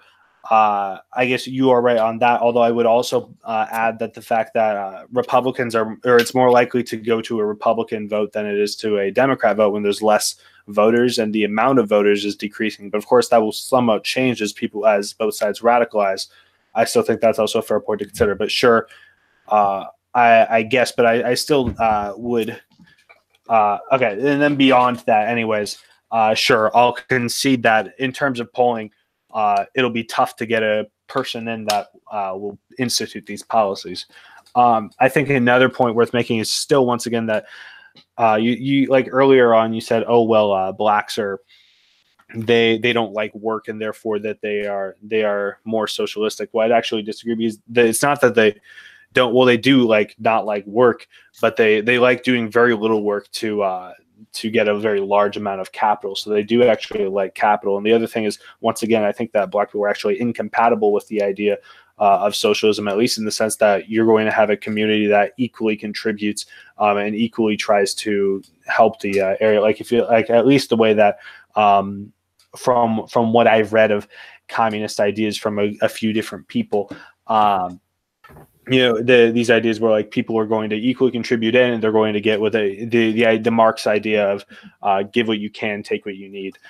That's not going to happen because blacks are more greedy, according to the MMPI, and they are more lazy, and they're a lot more willing to abuse, actually, which also goes once again to the capitalism idea. If you look to, I don't have it's across the room, but basically there's a study that was done that found that actually blacks were a lot more willing to exploit other people than whites are, and they're a lot more to agree with propositions that would entail lying and cheating people out of their money and their belongings. So once again, I think through your lens especially, this should be more evidence that blacks are more capitalistic, and once again, they are less willing to contribute to the community. They would be a lot more willing to a lot less willing to actually like try and help things. Whereas, yeah, sure, it's not actual socialism if America becomes all white, and then we just call ourselves socialists. But we're actually able to at least more reasonably go into the principles of socialism. Like Brian said, one of the studies he cited found that the increase in diversity led to an increase in top marginal tax rates, and that's because, or a decrease in diversity. Sorry, an increase in IQ rather. IQ led to an increase in top marginal tax rate. Especially seeing like European countries, they're a lot more willing to pay into social programs. They're a lot more willing to pay into the different social programs, and they're a lot more willing to pay higher taxes. Although they don't want it raised. A lot of them don't want to raise past where it is now, although it's kind of mixed. Mm-hmm. But like the thing is that there's more of a collective well-being in that sense. And I quickly, if we can let Brian say a couple things, because he's not talked in a hot second here. Okay. Brian went and he made himself a sandwich. He just hasn't come back yet. I thought he was kicked out. I'm not gonna lie, Zeke. You should probably become a socialist. I mean, Marx himself hated blacks, so. Okay, you know what? I'm gonna go straight out and say it. Fuck the pragmatic side of this. We're just gonna get rid of them. That's it. We're gonna leave all the white people. We're gonna get rid of all the minorities. Jeez, I don't know what it is. Because we have to face it. There is no pragmatic solution to an ethnostate. Obviously, one thing though is that Mouthy, you kind of misrepresented our definition for ethnostate, because we did say the ultimate end goal is all white, but at least in the sense that if we can increase birth rates and if we can, change the way that blacks are having children, and we can get more of them to move out, then it's more likely that we can. We can become much more of a super majority, which is to be fair. Obviously, yes, in the beginning there, yes, sure, it won't be. Yeah. Well, I mean, to be fair, the definition of an ethnostate is a sovereign state of which citizenship is restricted to members of a particular racial or ethnic group. And we kind of went. Yeah. Well, even if the end goal is, I mean, I did specify that 100% majority was your end goal, and I said even given that premise, over time, I don't think you're going to weed out other races. Again, we're one of the most prosperous nations in the world, and I don't think you're going to, through mere incentives, get every single person. Even if America was a terrible nation that nobody lived in, just based on the sheer of number of minorities that exist, some of them are going to be in the U.S. if you don't implement a first ethnostate. Again, if you can first of all make it so that their fertility rate would drop, that would be a little authoritarian, but if you can somehow get that to happen, I think that would be the first step. And the other step would just be once the number is low enough, because that would on its own start to decrease the amount of them that are actually here. Then once that's low enough, you can pay them, or you can do other methods to, crime methods to try and get more and more out. All right. So I have a few points. So first of all, you talked about decreasing birth rates through authoritarian apparatus. So I disagree. And again, this is going to be a fundamental disagreement that we have, in that I think that through authoritarian apparatus, I think social trust and the general population is a lot worse off. And I think that it's empirically validated that when you give the people the freedom to do what they see fit, people are in general more happy.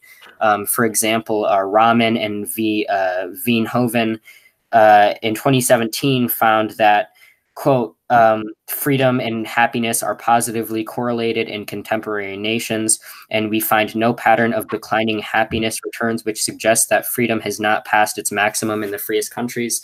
Again, regarding the point you said about how blacks are lazier, I think that's largely not irrelevant, because you're talking about how blacks interact with our current capitalistic society. However, we know that how people act, again, this is Marx talked about ideology and how ideology acts as a false consciousness, which kind of dictates how people act. We've seen this historically. Slovenian philosopher Slavoj Žižek actually contends that ideology is not really a false consciousness, but merely a map which our brains adapt to kind of help us understand the world around us. But the point being that the environment which we live in largely shapes how we interact with it.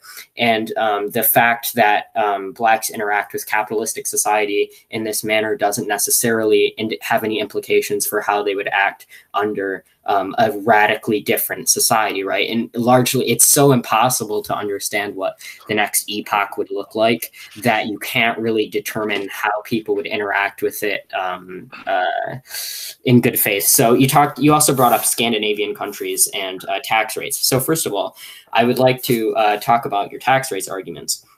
So you talked about how when a nation is more homogenous, it increases tax rates, etc. And you say that's an argument for how it's more. I messed that up. It's higher IQ. Oh, higher IQ. Yes. Oh, okay.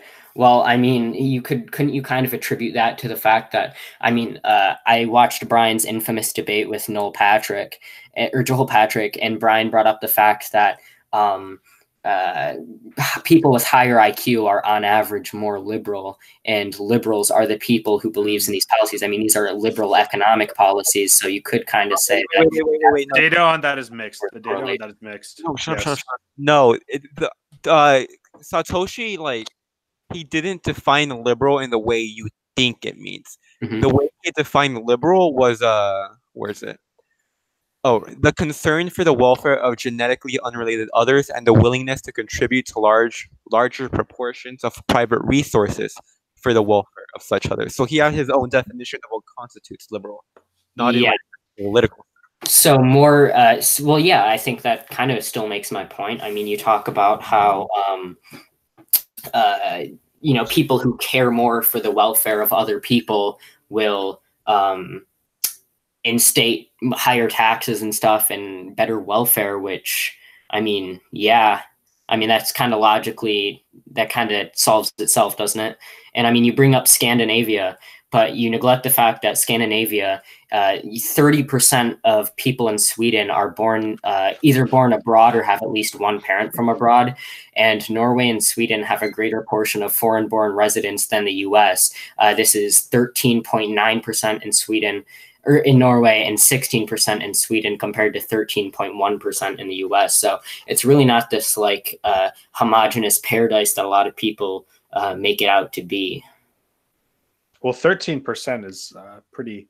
It's closer to and also foreign-born doesn't necessarily mean not white. It more just means that, or not high IQ even. It just means that they didn't come from that country. If they're in European countries, it's also easier for people to move it. But anyways, I have to leave in 8 minutes, so I'll make a couple quick points. Except I forgot most of it. So. Shoot, remind me quickly what a couple of your points were. Well, I talked about how you saying that blacks were lazier and how they interact with capitalistic society doesn't. That was the main one. I was just gonna say really quick. Well, the thing is that a lot of these traits are heritable about 0.4 to 0.6, and yes, sure, you can say, oh, well, it might be different in the society. Well, actually, not necessarily. So there's the gene to environment interaction, which is basically. Let me go to it really quick, because I have a definition here. It is the gene to environment expression. A gene has a range of environments on what it can and can't express, but it can't literally express itself differently to such a large degree that if you radically change the society, they're going to completely shift their ways 100%. They're going to be completely different. Mm-hmm. Sure, you can say, oh well, it might be changed a bit. That's a possibility. Or that, oh well, you don't know that it won't be changed. Well, at least within the range of the gene to environment expression, the fact that we do know that these attitudes are, at least 50 to 60% genetic, and even that I might consider. I don't know if that's completely the full degree, but basically, with that in mind, it's kind of hard to make that whole point, because even then you're still running into the issue that they cannot go to that extreme of a degree. Well, making the point that blacks are more likely to not want to work doesn't necessarily make the point that they won't work. Like, we know people who are meant to feel like they're more part of a group, people who are more invested in their community tend to volunteer more, they tend to work more. And I guess an essential component of, I'd like to call it somewhat of like an anarcho-syndicalist. I prefer the term because a lot of people have false notions about socialist and communist epoch. I would kind of favor the outline of society outlined by anarcho-syndicalists such as Noam Chomsky, for instance, in which the feeling of community and belonging is a core component of it, and it's an inevitable result of the localized nature of the ideology or the society that it presents. What were one of the other points you brought up? Because I had a response to. The thing was largely that blacks are a lot more likely to extort and be willing to extort, and that they're willing to lie to get their means, and that they are a lot more lazy and they want to work they want more capital, but they don't want to work as much for it. And the quote that we used from a black man describing other black people was that many blacks don't want to work. And when I say don't want to work, I say don't want to work hard. They want a real easy job making big bucks. They want to basically they all want to be CEOs, which is not necessarily compatible with social. I mean, especially by socialist standards, they hate CEOs. Mm-hmm. But that was just kind of the fact is that that these cannot be these attitudes are largely held when they cannot be changed to the large degree that would be necessary for a completely social society. And yes, while some feelings of community might help, I think that that's going to be a little rough for black people, because even within their own communities, even in countries that are less capitalist than America, despite anything, African countries are still going to have more. They're going to have a lot more crime, and I think Brian even said that, even despite the, there was a study done that found that regardless of the Democrat or Republican position of a state, blacks still the amount of black is actually, or the amount % black is going to be the greater determiner of poverty. And maybe even crime there. So the more liberal a state, even because I know a lot of right wingers like to say, oh, well, California is a super liberal state and they're failing. Well, the real reason is that they're very Hispanic, and not a lot of the areas are less white.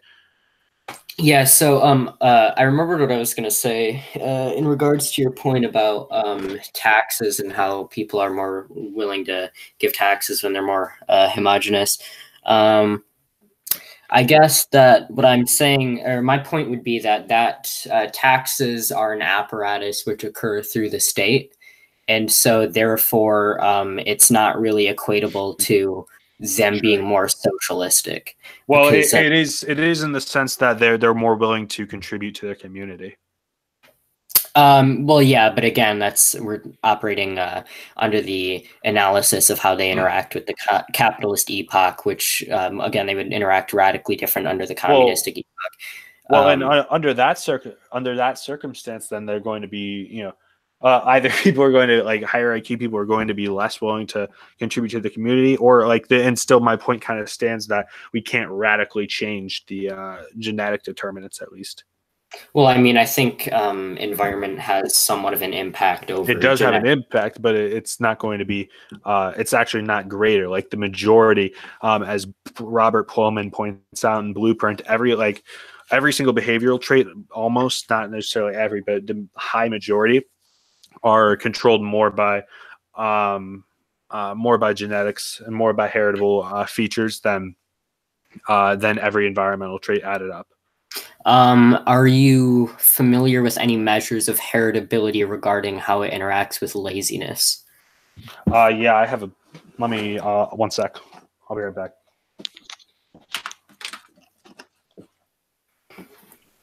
I just want to say, even if you force Black people to work, they still won't work. Since in the renegade history of the United States, Thaddeus Russell looked at studies looking at Black slaves and how long they worked, and they found even when you try forcing them to work, they still don't work, and they're still generally lazy. Then Well, I mean, it is Garrity, Hamilton, and Myers 2017 found that racial differences in effort at work, if they exist, can be rationalized on by race-based earnings and wage disparities in the labor market. Yeah, I've read that study, and they had to control for possible lying, but it was just basically a hypothetical. And even if you do want to look at incomes and all that, the income gap between Blacks and whites really isn't that big of a deal, considering if you control for IQ differences, the disparity actually shrinks from thousands to a couple of hundreds, and the rest could be explained by Black work ethics and how they don't work as hard as whites. Work value is heritable at 0.4, and then let's see. I swear there was laziness in here. I guess I was wrong about that then, or I don't know what the heritability of laziness is off the top of my head then, because yeah, there is and then I guess you could, if you consider achievement orientation, any measure of like how someone would want to go and go and try and change things. It's heritable at 0.68. And I guess the other one that might matter, but probably not, is job satisfaction at 0.31. Mm-hmm. But anyways, yeah, then I don't have it off the top of my head, but I know Blueprint goes over and basically finds that every major behavioral trait almost has a like majority heritable function. Sure, but don't you think it's fair that environmental factors, especially over the long term, can influence somebody's genetic or the heritability of certain traits? Over the very, very, very long term. But the thing is, the gene to environment correlation, like the genes are going to affect the environment, that's just going to go back into the genes. So it's hard for like something to change, and there would have to be a very large environmental factor to change something, and that very large environmental factor has to exist for thousands and thousands of years. Blacks haven't been in America for thousands. Sometimes it's like hundreds. I know there have been a couple of states that have very minuscule changes. So what, like for what you want to happen, the larger genetic portion would have to change over thousands of years. Well, are you familiar with the distinction between direct and indirect heritability? Yes. Do you think that could play a role in this whole Black people are lazy arguments?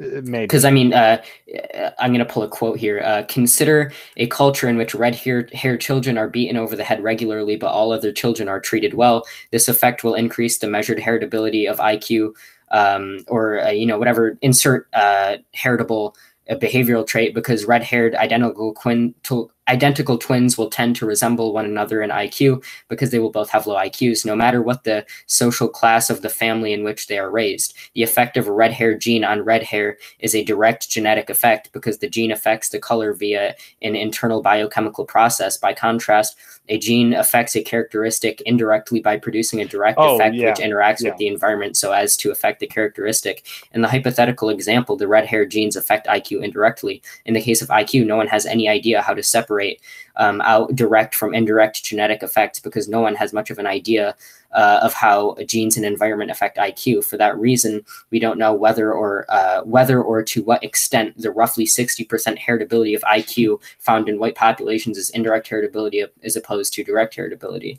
The methodology used to measure heritability obscures this ignorance by counting differences in characteristics as caused by genetic differences, if there is a genetic difference, even if there is also an environmental difference, thus distorting the ways in which we normally think about causation. For instance, the heritability methodology focuses on the difference between the red hair genes and genes for other hair colors, not on the fact that red-haired children, unlike blonde children, are beaten. That's a quote from Black 1996. Oh, okay. Yeah. Oh, yeah. Levin talked about Block. The problem with Block is that he gives a lot of hypotheticals. He doesn't really make a conclusion. Also, we already have data that shows that IQ is like 50% additive genetics. And even if that were the case, that doesn't necessarily take away from the case of heritability or how heritability or how different genes affect attitudes. It's just a measure of, how a bit like that kind of argument just kind of goes into, oh, well, it doesn't measure exactly this, or it's not exactly this, but it still influences it to some degree. Sure, and even then, in that same case, that's not going to take away from the whole effect of evolution of laziness and how we can evolve people to, how we can evolve life to change their ways. The argument does show that, Brian, in regards to your point about the hypotheticals, I think making the observation that said person makes a lot of hypotheticals. I mean, this isn't really a hypothetical. This is an analysis of how studies on heritability are usually conducted and how they don't necessarily correlate with, et cetera. But also, regarding your point, Zeke, what I'm saying is that regarding this, over time, we can kind of see that heritability of a certain trait, indirect heritability and direct heritability is kind of obscured, and that given this, it is definitely plausible that over time environmental factors and situations may cause the heritability of a certain trait and directly impact behavioral elements of certain races or people, etc. And we have to remember the scope of what you're arguing, right? Like you're arguing that socialism or communism or whatever you want to call it is not compatible with a black population because blacks are just not going to work, and that's a sure thing. Whereas you can't really make that statement in good faith because these things are very obscured. Not really. I mean, the whole critiques people make against, especially things like twin studies and which incorporate heritability estimates. Zeke has the book Understanding Heritability, so he might know about this than me. Yeah, I remember now. There was actually an argument regarding this. I'll have to send it to you later because I have to look through the index here. But that's what I'm looking for at the moment. I have to go here, so I guess just closing statements from Brian and Mouthy. I've said too much. I haven't let Brian talk. So okay. Statement. This was the worst debate I've ever been on. I talked for a total of like 5 minutes. The only cool thing I said was Dr. Tyrone. Brian, actually, if somebody's going to clip something from this debate, it should be Dr. Tyrone and building shit that takes us to space. This went from ethnostate to economics, which is like the weirdest fucking thing ever. Next time we have a debate, we need to get a mod. We need to plan this shit like before it fucking starts. Well, I mean, economics, to be fair, is kind of relevant here. I hate economics, but I think nobody won. Because I don't know what the fuck we were arguing. I don't know what the fuck you were arguing. This had nothing to do with I'm arguing that ethnostates aren't ideal. Yeah, but then it went to like socialism versus white nationalism. Well, yeah, because we're talking about what's ideal for society, so. And I mean, I white said nationalists have kind of a negative interplay and its interaction with socialism, because socialism obviously necessitates internationalism, which nationalism impedes inherently. That we should just get rid of minorities, but Zeke didn't want to argue from that position. I mean, you can. Bro, I just went for the easiest. It's a little too fucking late for that. All right. Okay, was that your closing statement? Okay, Brian, that was so I guess my closing statement is that even from, obviously, my viewpoint is very different, but even from your own standpoint, I don't think that an ethnostate is the most pragmatic way to achieve the goals that you have put forth. So like, you know, you have all these set goals, like we want less crime, we want you know, this, we want higher IQ, etc. We want more social cohesion, and I think all of these can be obtained in fact more pragmatically, more realistically, and would work even better through other measures besides obtaining an ethnostate, right? Like, for example, as I cited, the studies which show that diversity has this negative impact on social cohesion, for example, also showed that this effect goes away when there's higher IQ and higher socioeconomic status, etc. Regarding IQ, even regarding your argument of regression to the mean, you can still find somebody and estimate what their mean that they regress to will equate to, and still find people who are who will, when regress to their mean, be more intelligent and have more valuable skills than the average white person. And then by your own objectives, it doesn't make any sense to really deny these people just based on their race, especially given the fact that they're a different race isn't necessarily going to have a negative impact on social cohesion, because, you know, because they have these skills, they're of higher SES and higher IQ, which again doesn't negatively impact social cohesion. Even if you're going to take this stance of like, it would be more efficient if you're more homogenous because we'd all, you know, think similarly, we'll all have these similar beliefs, you can biologically determine or estimate what somebody's particular beliefs are going to be, for example, through brain scans and through certain, or identifying certain traits biologically. So all of these objectives which you're talking about aren't necessarily only obtainable by any means through the idea of an ethnostate. I'll make one last point here before I leave. The point that, like, oh well, we shouldn't necessarily like discriminate against them because we can finite it. Discrimination, like, too, is actually like statistically justified. I get, like, even if you say, oh well, there's always outliers and things like that, we can always look to the outliers. In Bayesian statistical standards, discrimination is going to be justified against the whole group. If the chances of something negative are if the chances of something going negatively are higher than 0.05 or 5%, then it is justified to reject it without testing. The chances of black men being a felon are 0.3 or 30%. Since not all felons are on the prowl, we may assume that the chances of a random black man being a negative for a person are around 0.1 to 0.15. Regardless, it is still justified to discriminate that black man. So if we're looking at a group of 100 black people that want to come in, then we can actually discriminate against the whole group, in the sense that even though we don't know them as an individual, we still have a statistical justification to discriminate against them. Well, yeah. Well, you can say at face value that race X is more likely to do B, or race Y is more likely to do A, but you can also account for the likelihood of them doing A or B outside of their race, right? Like, you know, other biological factors besides race heavily determine behavioral traits and so on, and beliefs and likelihood of crime. Well, you have to, etc. You have to be under the, like, at least for IQ, a lot of that has to, like, is because of race.